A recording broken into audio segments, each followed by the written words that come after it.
আহোমসকলৰ টাই আহোমসকলৰ এটা বহুত ভাল অভ্যাস আছিলে যে তেওঁলোকে বুৰঞ্জীবিলাক লিপিবদ্ধ কৰিছিলে আৰু সেই কাৰণে আমি টাই আহোমসকলৰ বুৰঞ্জীৰ কথা বহুত ভালদৰে পঢ়িবলৈ পাওঁ এতিয়া আমি বুৰঞ্জী কেৱল যিবিলাক বস্তু লিখা হৈছিলে তাৰ পৰাহে জানো নেকি বুৰঞ্জীৰ অন্য বহুতখিনি কথা আমি কিছুমান এনেকুৱা বস্তুৰ পৰাও জানো যিবিলাক লিপিবদ্ধ হোৱা নাছিলে যেনেকৈ যেতিয়া বহুত পুৰণি কাললৈকে যদি আমি গুছি যাওঁ যেতিয়া মানুহে পঢ়া-শুনা কৰিব নাজানিছিলে তেতিয়া তাৰ বুৰঞ্জীবিলাক আমি কেনে ধৰণে পাওঁ আৰু তেতিয়াৰ যদি কথাবিলাক আমি জানিব বিচাৰো তেতিয়া আমি কি কৰিব লাগিব সেই তাৰ কাৰণে সেই তেতিয়া যেতিয়া আমাৰ ষ্টোন এজ চলি আছিলে মানে যেটো সময়ত মানুহে এনেকুৱা ধৰণৰ বিভিন্ন পাথৰৰে বনোৱা সজুলিবিলাক ব্যৱহাৰ কৰিছিলে সেই সজুলিবিলাক যেতিয়া উদ্ধাৰ হ'ল তেতিয়া আমাৰ হিষ্টৰিয়ানছ বা বুৰঞ্জীবিদসকলে এই সমূহ যেতিয়া অধ্যয়ন কৰিলে ভালদৰে গৱেষণা কৰিলে তেতিয়া সেই সময়ত কেনেকুৱা ধৰণৰ কালচাৰ সভ্যতা আছিলে সংস্কৃতি আছিলে তাৰ বহুত কথা জানিব পৰা গৈছে আৰু অসমৰ প্ৰি হিষ্টৰী বুলি ক'লে প্ৰি হিষ্টৰী মানে হৈছে হিষ্টৰী য'ত আমি লিখিত বস্তুবিলাক পাওঁ যেনেকৈ শিলালিপিবিলাক পাওঁ বা পুথিবিলাক পাওঁ তাৰ আগৰ সময়ছোৱাত ঠিক আছে য'ত আমাৰ লিখা বস্তু একো নাপাওঁ সেই সময়ৰ যিখন অসম আছিলে বা তেতিয়াৰ সময়ত এই যিখন আমি মাতৃভূমিত আছো তেতিয়া আমি কেনেকুৱা ধৰণৰ বুৰঞ্জী পাওঁ এতিয়া চাবলৈ গ'লে বহুত ইন্টাৰেষ্টিং কথা কিছুমান যে সেই তেতিয়াৰ যে এই বস্তুবিলাক যেতিয়া উদ্ধাৰ হ'ল বস্তুবিলাকৰ আমি ক্ৰনলজি বুলি ক'লে ভালদৰে বা এটাৰ পিছত এটাকৈ বৰ ধুনীয়াকৈ আমি এতিয়াও ভালদৰে বুজিব পৰা নাই কাৰণ কি খনন কাৰ্য এতিয়াও বহুখিনি বাকি আছে বা উদ্ধাৰ হোৱা নাই সেই ব্ৰিটিছৰ যুগৰে পৰা আমাৰ সেই খনন কাৰ্যসমূহ চলি আহিছে যেতিয়া এই ষ্টোন পেলছ বিলাক বা ষ্টোন সামগ্ৰীবিলাক পাথৰেৰে বনোৱা সামগ্ৰীবিলাক উদ্ধাৰ হৈছে তেতিয়াৰ পৰা আমি আমাৰ বুৰঞ্জীবিলাক আমাৰ ইতিহাস জানিবলৈ চেষ্টা কৰিছো আৰু ব্ৰিটিছসকলে যেতিয়া আমাৰ ইয়াতে অসমত শাসন কৰিছিলে তেওঁলোকেও এই ষ্টোনছ বিলাক বিভিন্ন জেগাৰ পৰা সংগ্ৰহ কৰিছিলে তেতিয়া সময়ত অৰুণাচল প্ৰদেশ বা এতিয়াৰ শদিয়াৰ পৰা আকৌ বিশ্বনাথৰ পৰা দৰঙৰ পৰা আৰু বৰ্তমান সময়ত পিছৰ সোৱাত যেতে ব্ৰিটিছসকল ইয়াৰ পৰা গুছি গ'ল 1960s 1970s মানত ভালদৰে খনন কাৰ্য কিছু অংশত চলিছিলে যেনেকৈ দাউজলি হাডিং বৰ্তমান সময়ৰ ডিমা হাছাও আকৌ হৰুতাৰু আমাৰ গুৱাহাটীৰ আশে-পাশে কামৰূপৰ অঞ্চল ঠিক আছে সো এনেকুৱা বেলা অঞ্চলত যেতিয়া খনন কাৰ্য বা এনেকুৱা ধৰণৰ বস্তুবিলাক উদ্ধাৰ হৈছিলে তাৰ পৰা আমি বহুত কিছুমান ইম্পৰ্টেন্ট বহুত ইন্টাৰেষ্টিং কথা কিছুমান বুজিব পাৰো এতিয়া আপোনালোকে চাওক এইখন হৈছে আমাৰ টেকটনিক প্লেটস মানে আমাৰ গোটেই পৃথিৱীখন এটা সময়ত এনেকুৱা ধৰণে মানে এটা জায়গা থুপ খাই আছিল মাটিখিনি কিন্তু বিভিন্ন কাৰণত টেকটনিক ইভেন্টস মানে আমাৰ পৃথিৱীৰ ভিতৰত হৈ থকা যিবিলাক ঘটনা হে তাৰ পৰিক্ৰমা অনুসৰি এই প্লেটস বিলাক ভাগ হ'ব ধৰিলে আৰু এটা সময়ত এই প্লেটটো আমাৰ ইণ্ডিয়ান প্লেটটো আহি এই ওপৰত থকা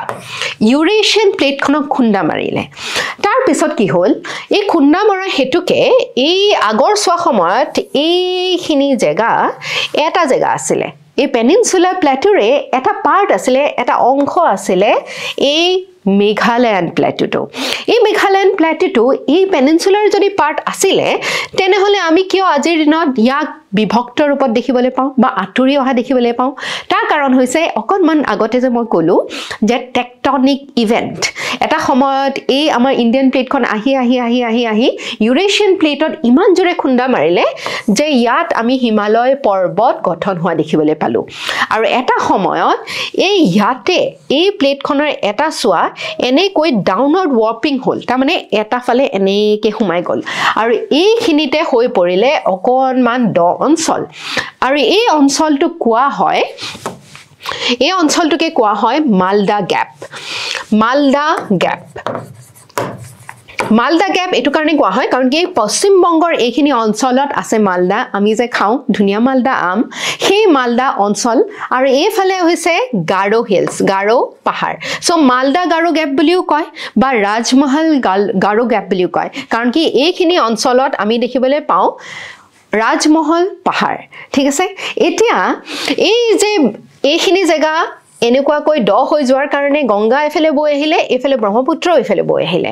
আৰু যেহেতু এটা সময়ত যেতিয়া আমি এই ষ্টোন এজৰ কথা পাতি আছো সেই সময়ত কিন্তু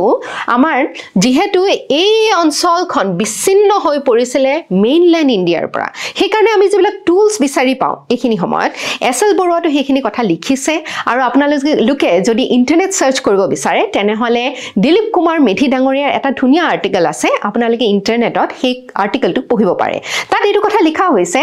যে আমাৰ যিখিনি এই অঞ্চলত পোৱা যিবিলাক নিওলিথিক টুলছ আছে মানে প্ৰি হিষ্টৰিক এৰাটো আমি এই ষ্টোন এজটো বিভিন্ন তিনটা স্তৰত ভাগ কৰিব পাৰো এটা হৈছে পেলিওলিথিক মানে আগৰ সময় মেসোলিথিক মধ্য সময় তাৰ পিছত নিওলিথিক নতুন সময়খিনি এই নতুন সময়খিনিৰে আমি কিছুমান ষ্টোন টুলছ ইয়াতে বিভিন্ন জায়গাত বিচাৰি পাওঁ এতিয়া এই টুলছ বিলাক এই মালদা গেপৰ কাৰণে এই যিবিলাক টুলছ আছে এই আমাৰ মেইনল্যান্ড ইণ্ডিয়াৰ লগত বেছিকৈ মিল বা সাদৃশ্য দেখিবলৈ নাপাওঁ এই আশ্চৰ্য ৰূপে এই টুলছ বিলাক কিন্তু আমি এইফালে থকা যিবিলাক দেশ যেনেকৈ সাউথ ইষ্ট এছিয়া আছে দক্ষিণ পূব আমাৰ এছিয়াৰ যিবিলাক দেশ আছে ইয়াত আপোনালোকে থাইল্যান্ড পাব এফালে ইউনান আছে চাইনাৰ তাৰপিছত কেম্বোডিয়া আছে ভিয়েটনাম আছে ফিলিপিনছ আছে এই সমূহ দেশত যিবিলাক ষ্টোন টুলছ ডিস্কভাৰ কৰা হৈছে বা আৱিষ্কাৰ কৰা হৈছে তাৰ লগত সাদৃশ্য আছে আচৰিত নহয়নে এতিয়াৰ কাৰণেও এতিয়াও যদি আপোনালোকে ভালদৰে চাই তেনেহলে আমি আমাৰ যেটো কালচাৰ আমাৰ সভ্যতা সংস্কৃতি আমি যিবিলাক দেখিবলৈ পাওঁ আমাৰ লগত এই সাউথ ইষ্ট এছিয়ান দেশবিলাকৰ সেই তেতিয়াৰে পৰা আমাৰ সংযোগ আছে আৰু সেই কাৰণে বিভিন্ন সময়ত এই ফেলৰ পৰা বিভিন্নজন মানুহ আহি আমাৰ দেশত আমাৰ ৰাজ্যত থিতাপি লৈছিলে সো আপোনালোকে জনাব যে এই ইনফৰমেশনটো আপোনালোকে কেনেকুৱা পালে আৰু এনেকুৱা ধৰণৰ কেনেকুৱা ইনফৰমেশন মোৰ পৰা আকৌ বিচাৰিব আমাৰ কমেন্ট সেকশনত জনাব